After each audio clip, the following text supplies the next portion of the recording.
Hey parents and student leaders, we're on week 3 of discussing some issues that really matter to your teenagers. Today I want to talk to you about the subject matter that we're going to cover at Switch, and that is that God didn't call us to a life of virginity, He called us to a life of purity. The questions that your Switch pastors ask me, number one, why is it important to stay sexually pure before marriage? I want to combine this with the second question, which is, what is our Bible's stance on sex before marriage? Why do we take that stance? Well, Scripture says that the marriage bed should be kept pure, that we should not be sexually immoral, that to look lustfully at a woman is the same as committing adultery in the heart. So God's standard of purity is way, way, way, way, way higher than society's. Today, a lot of times people say, stay a virgin until you're married. So some people actually make it, but barely. They might be what we call technical virgins. And back in the language of my day, that means they did everything else possible, but go all the way. And even though some people may say sex is only the physical act, I would say that there are a lot of things that in God's eyes create lust and would be technically in God's eyes probably sexual impurity, definitely sexual impurity that we don't consider that today. So sexual purity is not just the act of sex.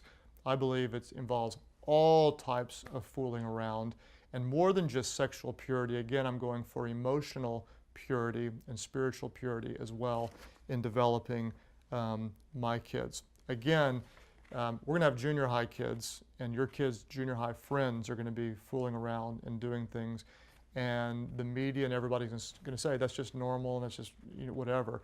It may be normal, it may be common, but it doesn't mean it's right, and it doesn't mean it's healthy. We're going to raise the standard not just up a little bit, we're going to raise it way, way, way, way up, and we want to give them not just a biblical view, but also a healthy relational view, and not just say, don't have sex before marriage. What we want to do is say, here's why. And here's why this is important. Here's how this will help you. This is why you want to save yourself. Sex is very sticky. It's emotional sticky. It's spiritually bonding.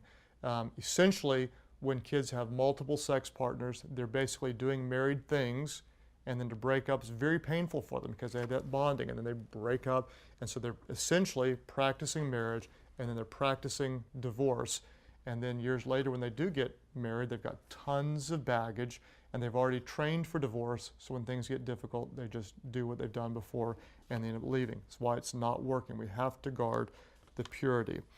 How can we honor God when making decisions about sex, sexual activity, when in dating? Number one, I want to encourage my teenagers to really set their standards up front. So we're not going to wait until we're in the back seat of the car to say, oh, by the way, I don't do this. That's foolish.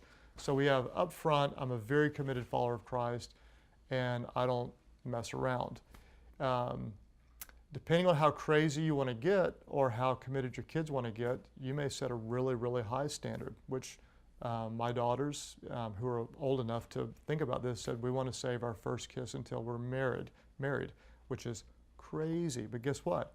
If you're not going blah, blah, blah, blah with other people, then you're not going to be tempted to do what happens next. And so you can raise the standard really, really high, which may sound totally crazy to society, but I actually think sounds really, really good to God. And imagine the gift that would be to save that for your spouse. Final question is, how far is too far? And when I was growing up, they would say, well, just imagine Jesus in the room with you, and whatever you're comfortable doing in front of Jesus, well, that's okay. That's actually not bad advice. When I teach on this to married couples, what I often say is, what would be appropriate for your spouse to do? If you want your wife or your husband to have sex with another woman or man, is that appropriate? No. Okay. Would you want them to just do everything but? Again, you say no. Well, how about if they just stayed the night with someone else that's not you? Is that okay? No, you're not going to let them stay the night.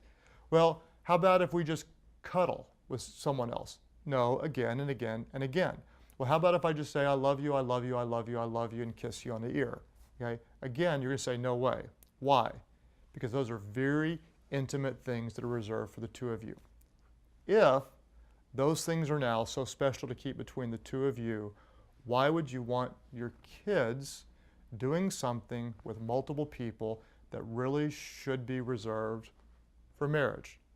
How far is too far? Well, you can be involved in deciding that for your kids.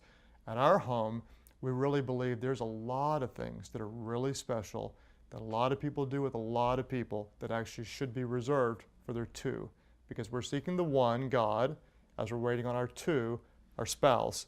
And because God comes first, we're not going to do what a lot of other people do, because we're saving that to serve the one with our two.